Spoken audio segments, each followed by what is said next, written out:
একটা ঘটনা বলছি এই প্রসঙ্গে, যে ঘটনাটা আজও আমি ভুলতে পারিনি। আমার কাছে এক ভদ্রমহিলা এলেন, তার সঙ্গে তার স্বামী এসছেন। তাকে আমি, তার এরকম সাদাস্রাব, রক্তস্রাব এসব হয়, পেচ্ছাপের কষ্ট, পায়খানা কষ্ট, কোমরে ব্যথা, তাকে আমি দেখবো বলে ঠিক করলাম। কোনো কারণে তার স্বামী অপছন্দ করলেন ব্যাপারটা, যাই হোক তবু তাকে দেখা হলো পেশেন্টের সম্মতিতে। দেখার পরে দেখলাম জরায়ুর মুখে এরকম ঘা, সিস্টোসিল, রেক্টোসিল, মানে পেচ্ছাপের থলি পায়খানা আসতে নেমে এসছে, জরায়ুর স্থানচ্যুতি হয়েছে, সবই গন্ডগোল রয়েছে।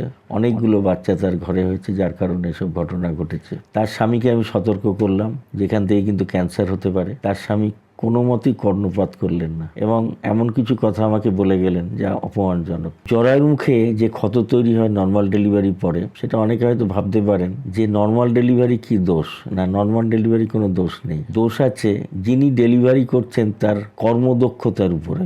আমি একটা জিনিস মনে করি যে সিজার করা নর্মাল ডেলিভারি থেকে অনেক সহজ। কেন বললাম বাচ্চা যখন বার্থ ক্যানেলের মধ্যে দিয়ে বেরিয়ে আসে, সেই সময় বার্থ ক্যানেলটা হচ্ছে মায়ের সাজানো বাগান। সেই সাজানো বাগান তছনছ করে বাচ্চা বেরিয়ে আসে এবং তার ফলে কি কি ঘটনা ঘটে সংক্ষেপে বলে দিচ্ছি। পেচ্ছাপের থলির সামনে পর্দা, যেটা প্রিভেসিক্যাল ফাসা ছিঁড়ে গিয়ে পেচ্ছাপের থলি নেমে আসে, এটাকে বলে সিস্টোসিল। পায়খানা রাস্তার সামনে প্রিরেক্টাল ফাসা ছিঁড়ে গিয়ে পায়খানা রাস্তা সরে যায়, তাকে বলে রেক্টোসিল। এবং জরায়ুর স্থানচ্যুতি হয় এবং যেটা সবচেয়ে বিপজ্জনক ঘটনা, সেটা হচ্ছে বাচ্চার ধাক্কায় জরায়ুর মুখে ক্ষত তৈরি হয়। হ্যাঁ, নিশ্চয়ই আটকানোর উপায় আছে। ডেলিভারির সময় পেচ্ছাপের থলি এবং পায়খানা রাস্তা দু হাত দিয়ে গার্ড করতে হয় এবং মাসিকের ঘর একটা কোনায় কেটে দেওয়া হয়, তাকে এপিসিওটমি বলে। এটা নিশ্চয়ই অনেকে শুনেছেন। এবং সেখান দিয়ে বাচ্চার ডেলিভারিকে সহজ করা হয় যাতে বাচ্চা বার্থ ক্যানেলের ড্যামেজ বেশি না করতে পারে। এবং এই জন্য হাতের বিভিন্ন পজিশনে বাচ্চার ডেলিভারির সময় এটা খুব ইম্পর্টেন্ট, হাতের বিভিন্ন পজিশন। যাই হোক, এবার